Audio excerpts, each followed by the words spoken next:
Junction में अली बाबा 40 चोर बैठा हुआ है। इसलिए जोन नंबर 1 में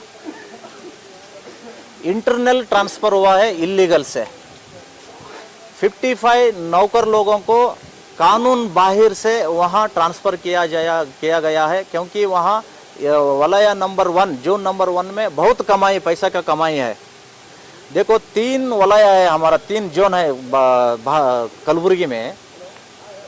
जोन 1 में 14 वार्ड है, 14 वार्ड से 20 करोड़ रुपए टैक्स जमा होता है।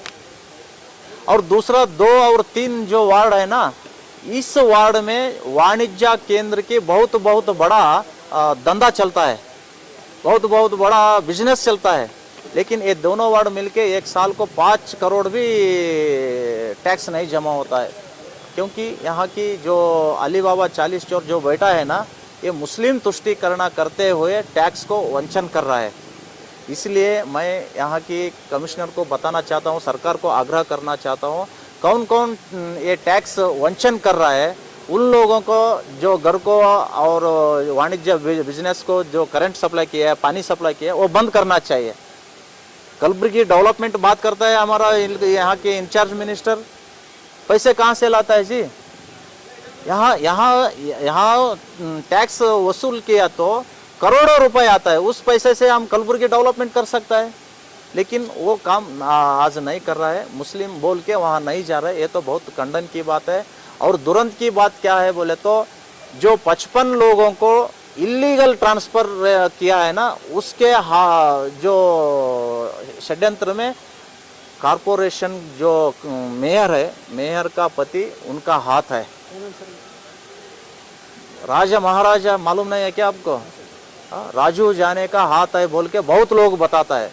राजू जाने का आज्ञा से वहाँ 55 ट्रांसफ़र हुआ है, वो रोकना चाहिए कमिश्नर को भी अधिकार नहीं है। ये कैसा ट्रांसफ़र किया है जी? मैं कैसा ट्रांसफ़र किया, वो डॉक्यूमेंट्स देने के लिए आरटीआई डाले तो वो उनका वैयक्तिक माहिती है बोल के हमको रिजेक्ट किया है, इन्फॉर्मेशन नहीं दिया है। ये भी इलीगल है। गया है, फर्स्ट अपील भी वहाँ डाले सो है। जो 55 लोगों का जो इलीगल का ट्रांसफ़र किया है, इंटरनल ट्रांसफ़र, वो रद्द होना चाहिए। और 19 तारीख को हमने एक बहुत बड़ा प्रतिभटन किया था शहर में। 29 इधर सिटी में आने वाला गाड़ी को, सैंड का गाड़ी रहो या गाय का गाड़ी रहो, वो चेकिंग करने के लिए एक चेक पॉइंट करना बोल के हमने एक डिमांड किया था होम मिनिस्टर को। अब तक वो उन्होंने नहीं किया है।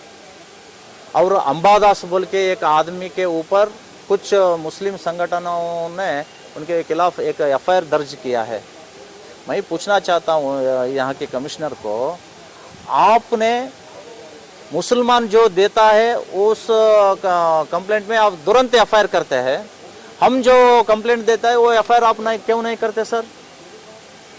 ये ऐसा करने के लिए आप इधर बैठा है क्या? आईपीएस ग्रेड का 2 अधिकारी यहाँ बैठा है क्या?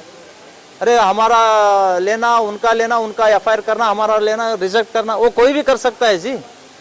आप ही नहीं चाहिए, इधर सामाजिक न्याय मिलना चाहिए सब लोगों को। हम उत्तर के क्षेत्र के एमएलए के खिलाफ, उसके बच्चे के खिलाफ कंप्लेंट दिया था, अब तक एफआईआर नहीं हुआ, रिजेक्ट किया है, पोस्ट भेजे तो भी। लेकिन मुसलमान लोग आके हिंदू के खिलाफ, हिंदू अधिकार के खिलाफ कंप्लेंट दिया तो तुरंत एफआईआर होता है। ये तो गलत बात है, ये तो सही नहीं है। और ये सब जो वैफल्य जो है गवर्नमेंट का, वो खंडन करते हुए है हम गुरुवार के आगे वाले दिन में, गुरुवार में सरदार वल्लभ भाई पटेल के सर्कल में शिवसेना पक्ष से सार्वजनिक से सही संग्रह कर रहे हैं। हम सही संग्रह करके इस सरकार के खिलाफ राज्यपाल को एक मेमोरेंडम भेजने वाला है सर। नहीं, कंप्लेंट दिया था मैं।